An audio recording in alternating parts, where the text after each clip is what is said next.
सनातन धर्म के नाम पर धमकियां देने की दुकान खोल ली है। अगर किसी को यह धमकी लगती है तो उसे लगना चाहिए। क्या करेंगे बुलडोजर का? आत्मरक्षा। प्राण अगर जाते हो चले जाएं, पर सनातन की चर्चा, घर घर राम पहुंचाने की चर्चा नहीं हम छोड़ेंगे। आप इस तरह की बातें करेंगे, भाला की बात करेंगे, बंदूक की बात करेंगे, गोली की बात करेंगे तो धमकी मिलेगी, नफरत पैदा होती है, दीवारें खड़ी होती है। उनके मंचों से मारने काटने की बात होती तब नहीं। राम, धैर्य, भाषा पर नियंत्रण, ये सब। लेकिन कब तक धैर्य, कब तक संयम?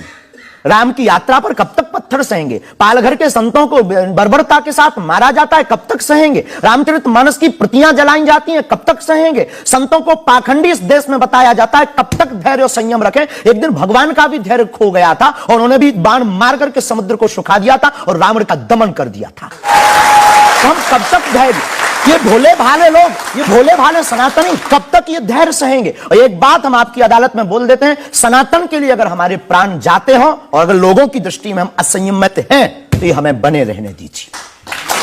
देखिए, सनातन धर्म के बारे में आप अच्छी बातें कहें, किसी को आपत्ति नहीं है, लेकिन अभी जो आप इतनी जोर जोर से कह रहे थे कब तक बर्दाश्त करें, कब तक बर्दाश्त करें, तो कौन आपको बर्दाश्त करने को कह रहा है? जो ये प्रतियां जला रहे हैं, जो संतों को मार रहे हैं, जो सनातन के खिलाफ झूठा प्रचार कर रहे हैं, जो संतों के खिलाफ और सनातन की संस्कृति को छिन्न भिन्न करने के लिए मूवी बना रहे हैं। जब आप ऐसी बातें कहते हैं ना तो असदुद्दीन ओवैसी जैसे लोगों को यह कहने का मौका मिलता है कि इन लोगों को अनाप शनाप बातें करने का अधिकार दे दिया सरकार ने।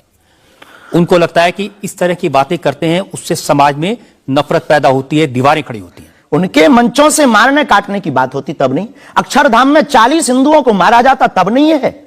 उनके खुले मंच पर धर्म परिवर्तन करवाया जाता है तब कुछ नहीं होता है। उनके खुले मंच पर संतों को, कितने संतों की हम आपको वीडियो क्लिप ना दिखा दें, उनके खिलाफ टिप्पणी की, गाली बकी गई, यहां तक कि हमको भी रोज 500 गालियां आज दी जा रही।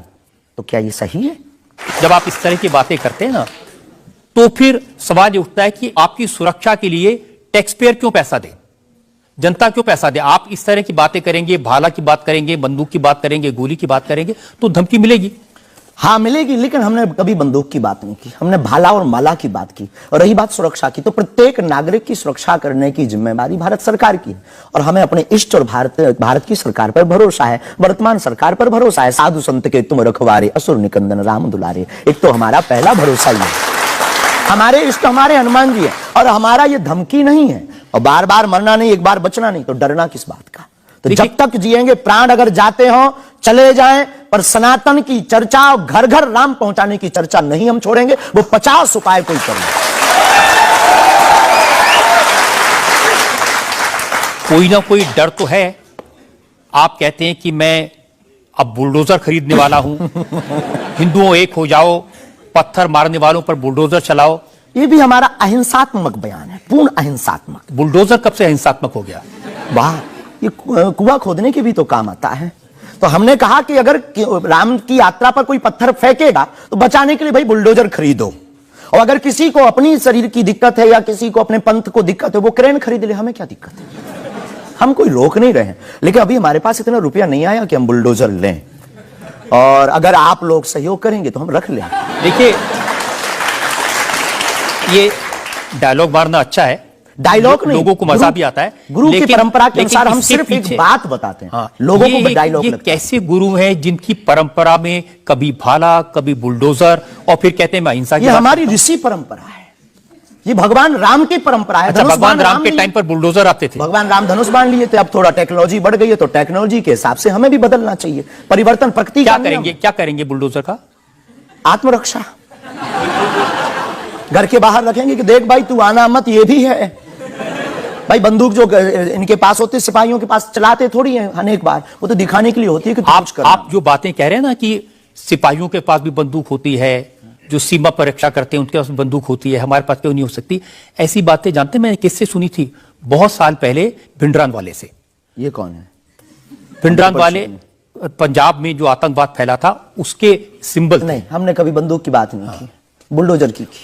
उनसे मैंने ये सवाल पूछा था। उन्होंने बुलडोजर रखी थी? मैं आपको बताता हूं, उनसे मैंने, देखिए ये मजाक की बात नहीं, मैंने उनसे सवाल पूछा था कि उनकी आपत्ति क्या थी कि जो हिंदू हैं वो यज्ञोपवीत क्यों पहनते हैं और सिख लोगों को कृपाण लेकर जाने की इजाजत क्यों नहीं होती? तो मैंने उनसे कहा यज्ञोपवीत से क्या नुकसान किसी को हो सकता है? तो उन्होंने कहा नहीं, इससे भी गला घोट के मारा जा सकता है। मैंने कहा आप तो बंदूक की बात कर रहे हैं, तो उन्होंने यही कहा था कि सिपाहियों के हाथ में भी तो बंदूक होती है, वो भी आत्मरक्षा के लिए। तो ऐसी बातें जो लोग गुरु परंपरा के लोग हों उनको नहीं कहनी चाहिए।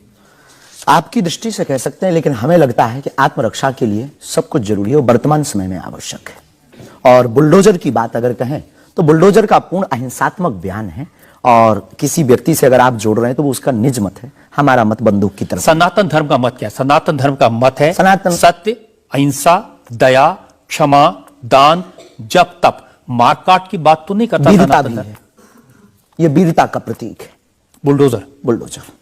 ऐसा लगता है कि जैसे आपने सनातन धर्म के नाम पर धमकियां देने की दुकान खोल ली है। अगर किसी को यह धमकी लगती है तो उसे लगना चाहिए, क्योंकि प्रत्येक भारतीय नागरिक को बोलने का अधिकार है, और हमें भी बोलने का अधिकार है सनातन के लिए, क्योंकि हमारा जन्म सनातन के लिए हुआ, हमारा जीवन सनातन के लिए है, और हम मरेंगे भी सनातन। बोलने पर आपत्ति नहीं है, हम धमकी देने पर आपत्ति है। हम धमकी नहीं देते, हम सिर्फ ये कहते हैं कायदे में रहो तो फायदे में रहो। ये भारत राम का देश।